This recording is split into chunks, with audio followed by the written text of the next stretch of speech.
proses penangguhan penahanan. Tadi juga sempat ditanyakan oleh saudara terdakwa dan penasihat hukumnya. Hari ini Majelis Hakim sudah membuat keputusan, ya.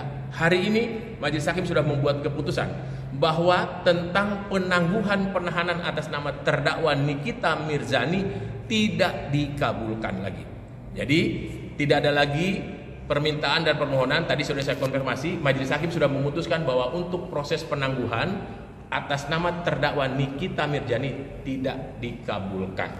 Mungkin itu yang bisa saya sampaikan untuk statement hari ini.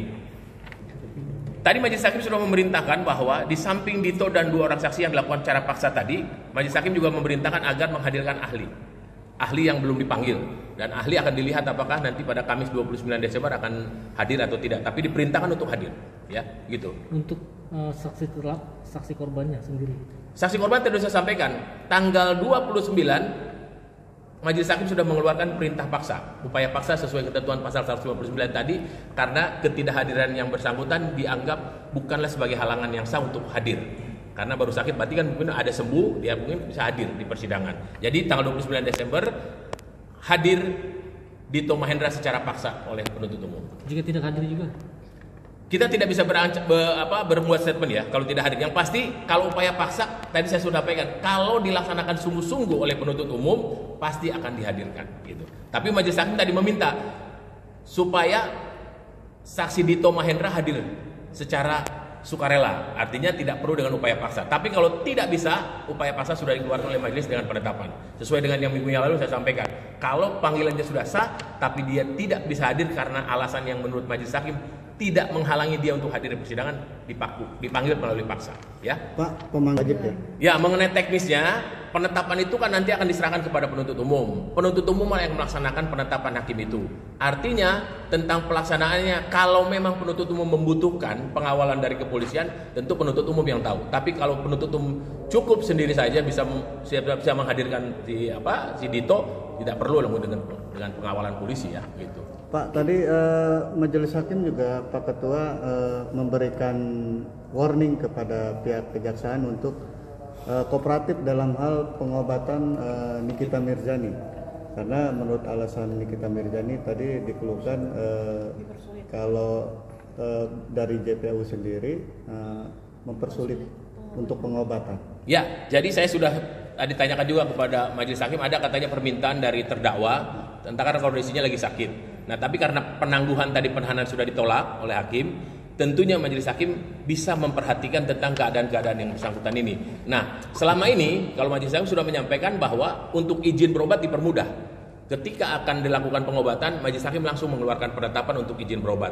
Tentang proses pelaksanaannya, nanti silakanlah teman-teman media pantau bagaimana. Siapa yang mungkin sulit mengeluarkan atau memang dari pihak rutan atau kejaksaannya, tapi kita lihat. Yang pasti ketika ada permohonan dari terdakwa atau dari penasihat hukumnya untuk izin berobat keluar dari rutan, Majelis Hakim segera mengeluarkan penetapan untuk memberikan izin. Dan itu sudah dilalui kemarin, minggu yang lalu kan sudah diberikan izin. Cuma pelaksanaannya memang semua harus tergantung kepada penuntut umum sebagai eksekutornya, ya. Dan tersangka sendiri tadi sempat mengapresiasi kepada Pak Ketua yang telah memberikan akses atau mempermudah proses pengobatannya. Menanggapinya gimana? Ya, saya pikir itu memang bukan mempermudah, memang itu haknya terdakwa. Dalam KUHP diatur.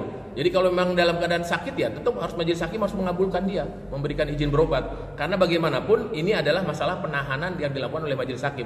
Tentu menjadi tanggung jawab Majelis Hakim dalam pengawasan dan pemantauan. Tapi tentang pelaksanaannya kan bukan Majelis Hakim yang melaksanakan, adalah penuntut umum sebagai eksekutornya.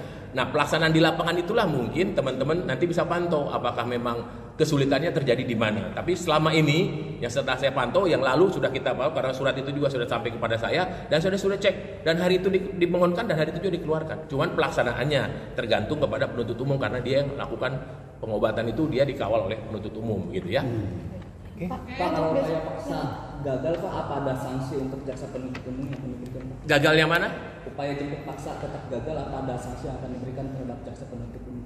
Kalau sanksi kan saya tidak bicara sanksi karena ini kan menyangkut masalah perkara. Nah, sekarang alasan dia tidak bisa menghadirkan kalau sudah dilakukan upaya paksa nanti akan disampaikan oleh penuntut umum. Karena menurut Majelis Hakim tadi disampaikan sakit itu bukan halangan yang sah untuk tidak bisa hadir di persidangan. Makanya majelis hakim mengeluarkan perintah upaya paksa, artinya dia bisa didengar di persidangan secara fisiknya sehat mungkin di persidangan. Nanti kita lihat apakah tanggal 29 Desember penuntut umum berhasil atau tidak menghadirkan saksi Dito Mahendra dan satu orang saksi lainnya.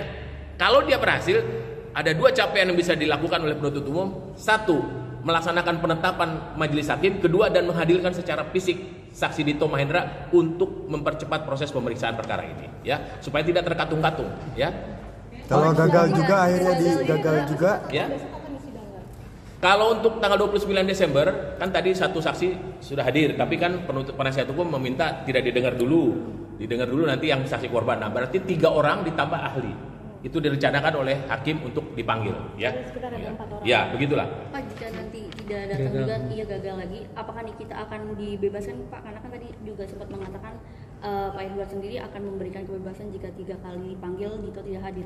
Begini, proses hukum acaranya kan kalau proses pemeriksaan saksi nanti memang dilakukan upaya paksa, ini kan upaya terakhir.